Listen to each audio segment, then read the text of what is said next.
In 1977, Iran was a global powerhouse with the 18th largest economy on the planet. At the time, its economy was 26% larger than Turkey's and a staggering 65% larger than South Korea's. In the streets of Tehran, women wore the latest Parisian fashions, and the country was known internationally as the island of stability in the Middle East. But within just 24 months, that world vanished. A 2,500-year-old monarchy was replaced by a revolutionary theocracy that transformed the global landscape forever. Old photos of 1970s Iran often look like a lost episode of a vintage Western show. You see people at rock concerts, women in bell-bottoms, and a bustling metropolitan culture.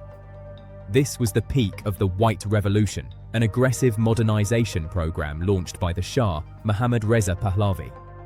The Shah was determined to turn Iran into a first-world superpower through a series of reforms that included land redistribution, the privatization of state-owned factories, and the creation of a literacy corps. By 1975, Iran had one of the most effective literacy programs on Earth, and university enrollment had climbed from 25,000 to over 145,000 students. However, this westernized lifestyle was largely a bubble for the urban elite.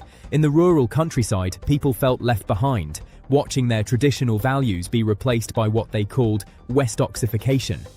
Behind the glitz of the Pahlavi dynasty was a much darker reality. The Shah maintained his power through SAVAK, a brutal secret police force established with the help of the CIA. Dissent was not tolerated. Those who spoke out against the regime were monitored, arrested, and often disappeared into the notorious Evin prison. Interrogations involved institutionalized torture as a calculated instrument of state policy. While the Shah hosted the most expensive party in human history at Persepolis, importing 50,000 birds from Europe and flying in food from Paris to celebrate 2,500 years of the Persian Empire, his people were struggling with 30% inflation. While the official cost of the party was stated at $17 million, international estimates suggested it was closer to $100 million. This display of immense wealth in a country where rural poverty was still rampant became a catalyst for revolution. The revolution of 1979 was not a simple religious uprising. It was a chaotic alliance of students, Marxists, and religious clerics who were all united by their hatred of the Shah's absolute power. When the Shah finally fled in January 1979, a spring of freedom lasted only months before the clerical class sidelined their secular and leftist allies. The family protection law, which had granted women rights in marriage and divorce, was suspended immediately.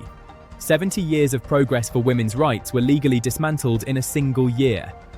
Today, Iran is a land of profound contradictions. While the economy faces massive hurdles due to isolation and inflation, the pro-rural approach of the revolutionary government successfully closed much of the infrastructure gap. Literacy has skyrocketed to over 85%, and essential services like clean water and electricity reach nearly every village in the country. Female university students now outnumber males, yet women remain legally marginalized, forbidden from dancing or singing in public, and restricted in their travel and career choices. As a new generation looks back at the 1970s, they aren't just looking at vintage fashion, they are looking at a lost version of their own identity and a country that once outperformed the world's fastest growing economies. In 1977, Iran's GDP per capita grew far faster than almost any of its peers. Under the Shah, literacy was around 40%, while today it has doubled. The 1971 celebration at Persepolis, intended to promote Iranian tourism and prestige, ended up costing the Shah his throne.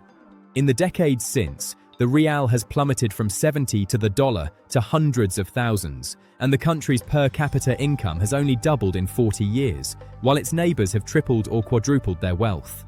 The story of Iran is one of a nation that gained modern infrastructure and literacy, but lost its place in the global economy and its personal freedoms.